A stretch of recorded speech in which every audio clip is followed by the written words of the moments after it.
What's up, guys? John here, back at it again with another movie review. Today we are taking a look at The Exorcist Believer. Let me turn on my mic just a hair there.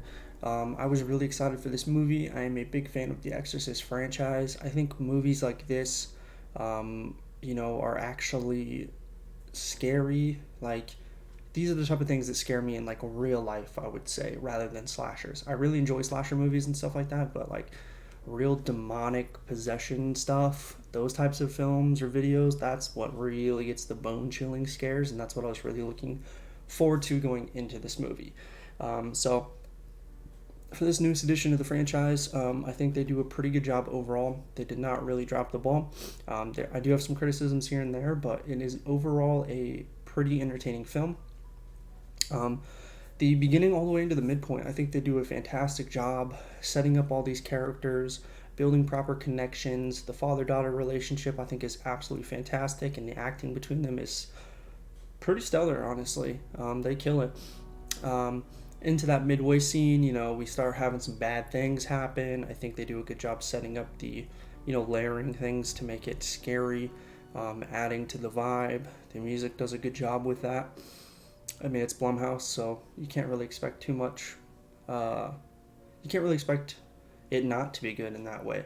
They really know how to set up a horror movie with quiet scenes into loud scenes into like, jumpy stuff like that.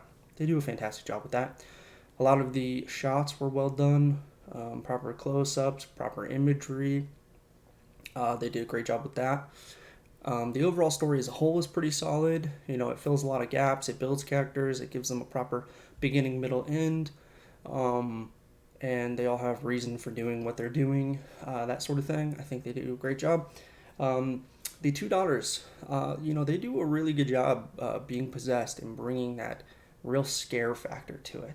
Now, it wasn't the bone chill scaring that I was hoping. There are a couple scenes that are pretty like, oh shit, okay, like pretty good, that like get you a little creeped out for sure. And I will say that one daughter definitely steals the show in possession form more than the other. She just absolutely kills it, but I will let you decide that for yourself. But I think the one daughter did a absolute killer job, and I really loved her performance. The other daughter still did good, but one just really stand out for me.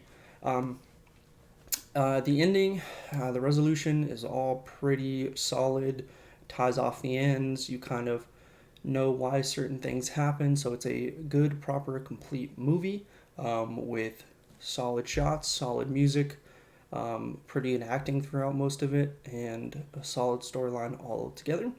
I will say that they did have a little bit of fat they could have trimmed off at about the 3/4 part, and I would say that if they would have trimmed that fat, which is some dialogue I don't necessarily think would have been in there, some conversations between a couple people that I think were just drawn out and kind of bland. They did it for like lore purposes, I guess, from paying homage to the original movie, which I do like that they're able to do that in this.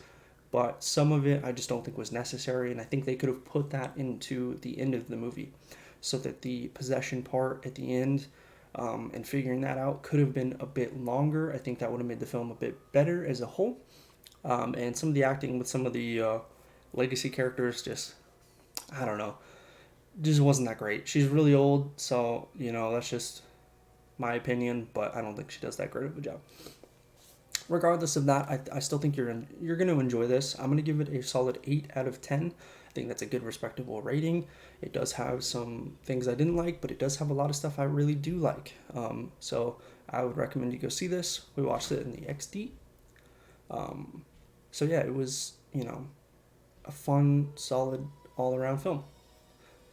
But like, I wish it was a little bit scarier and had a little bit more dark to it. But there are some pretty messed up images that it has. It does some like flashing images in certain scary scenes to really show you just how dark and twisted things are, and I think they do a great job adding that in when they do, because it brings a little bit more of an edge to it. But yeah, overall, like I said, 8 out of 10. It could go either way, a little higher, a little lower. I had a little bit higher to start off with, but things happen. So yeah, if you guys have seen this, let me know what you guys thought down below. Like, comment, subscribe, and like always, I'll see you on the next one. Peace.